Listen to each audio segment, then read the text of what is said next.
Engels was born in Barmen, Rhine province, and moved to Elberfeld at the age of 14, in a region with a well-developed textile industry and known as the Manchester of Germany. He came from a prestigious family. His great-grandfather founded a textile factory, which was passed down from generation to generation, expanding under his father, and founding the Engels spinning mill in Barmen and Manchester, England. Unlike Marx, who was born in an enlightened and liberal family, Engels was born into a pietist family, conservative and reactionary, and his father was impatient and liked to harshly reprimand. This is part of the reason why he loves chivalric novels. Her mother, Elizabeth, was born in a family of professors, and had a high cultural accomplishment and taste in music and literature. And the 20th birthday gift to Engels was the complete works of Goethe, which was regarded as evil books by devout believers. Engels inherited his mother's cheerful and optimistic personality and love for music and literature. As a child, Engels often went to the house of his maternal grandfather, who was the principal of a secondary school, and he was very knowledgeable and tireless. In the winter of 1833, the 13-year-old Engels wrote to his grandfather in a New Year's poem, "How many beautiful stories have you told us? From Circaean and Theseus to the 100-eyed sentinel Argus, from Minotaur and Ariadne to Aegean, who died in the sea. Grandfather, I wish you a happy, long and happy New Year." Engels studied at the Barmen Science Secondary School until the age of 13, where he acquired a solid knowledge of physics, chemistry and French. And like his family, the spirit of devotion reigned. At the age of 14, he entered the Elberfeld Municipal High School, one of the best schools in Prussia at that time. He boarded at the home of the rector, Dr. Hanchik. There were some teachers with liberal ideas in the school, such as Clausen, a teacher of history and literature, who had a huge influence on Engels' pietism's suppression of freedom. The denunciation of all the joys of life as sin naturally aroused the lively Engels' desire for freedom, and he sought freedom in Christianity, chivalric novels, and poetry. At the age of 16, he wrote in a poem, "I saw the archer retreating, Siegfried fighting the dragon, the stubborn Faust, and, brothers, please don't laugh, the hero Don Quixote, who rode on a horse, galloping across the vast world." The pietist bourgeoisie of Barmen, unlike the enlightened bourgeoisie of Trier, did not want liberalism, did not react to the revolution of the 1830s, and did not participate at all in the liberal struggle for freedom of the press and the Constitution. They are not talking about political or social issues, but about economic issues such as the customs union, steamboats, and railway companies. Another difference between Engels and Marx's upbringing was that he saw the miserable conditions of the proletariat in Rhine. The liberalism that infected the adolescent Marx was the desire of the liberal bourgeoisie for freedom, while the aspiration of the young Engels was the desire for freedom triggered by the opposition to the authoritarian family and sympathy for the miserable situation of the proletariat. In 1876, at the age of 56, Engels recalled, "I remember very well how the cheap Prussian spirit suddenly appeared in the industrial region of the Lower Rhine in the late 20s, and many workers indulged in drinking. This behavior is encouraged by both the government and factory owners, who were happy to see the workers discouraged and incapacitated by alcoholism."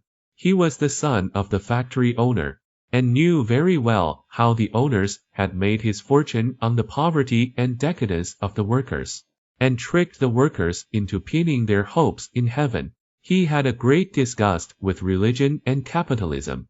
Engels had a good academic record, had a talent for languages, and he gained a solid knowledge in history, geography, mathematics, and physics. At the age of 17, Marx went to university, while Engels, at the age of 17, dropped out of school a year early because his father asked him to enter business. At that time, Engels, like Marx, wanted to be a poet the most, but he was powerless to resist his father. In July 1838, Engels went to Bremen to study business and the thriving trade of this huge Hanseatic city, just like Berlin did to Marx, opened Engels' eyes to life, economy, and society.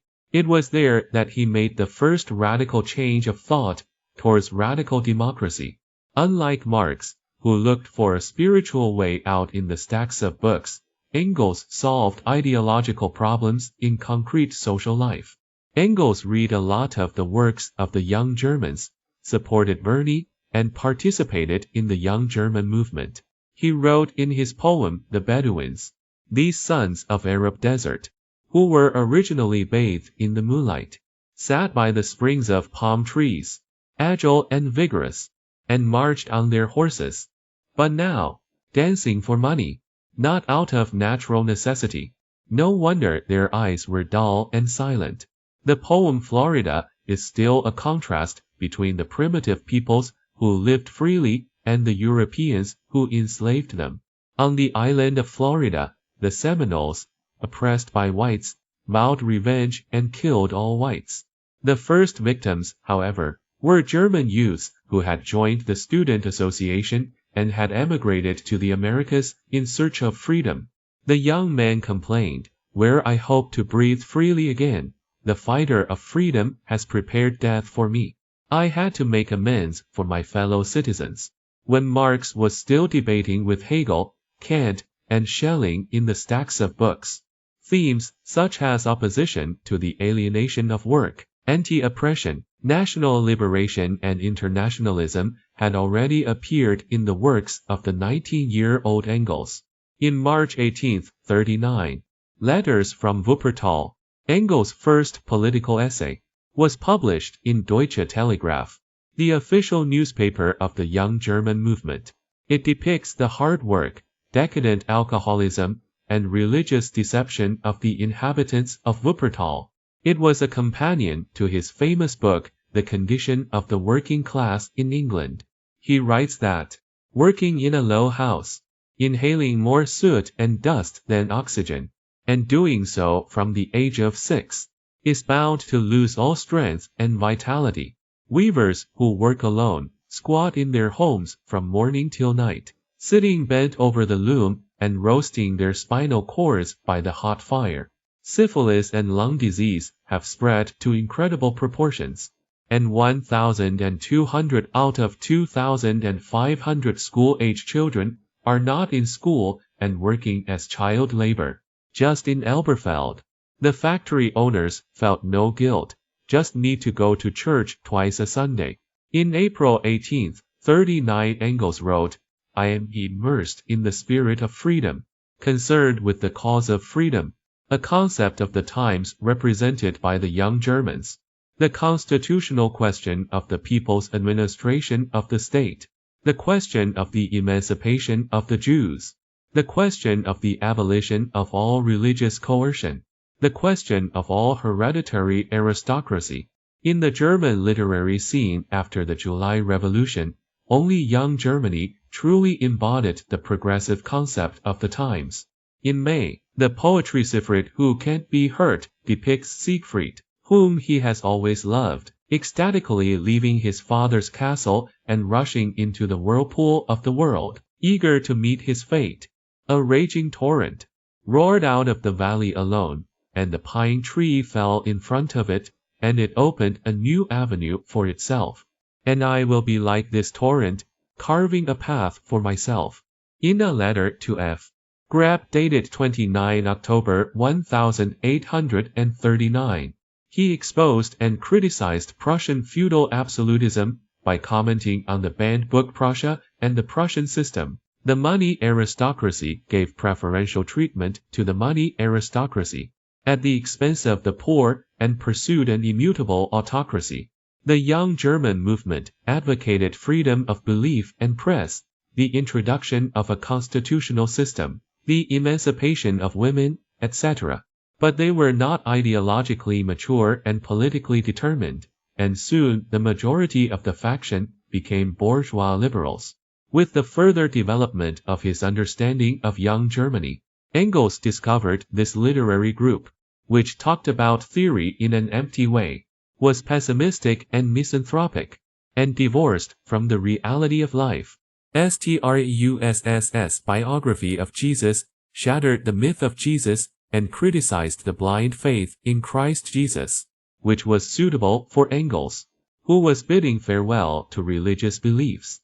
From the end of 1839 to the beginning of 1840, he said that he embarked on the road to Hegelianism. Under the guidance of Strauss, he began to study Hegel's philosophy, identified with Hegel's philosophy of history, and supported the young Hegelians. In May 1840, he criticized the young Germans for the perverse and unavoidable hypocrisy that cannot last.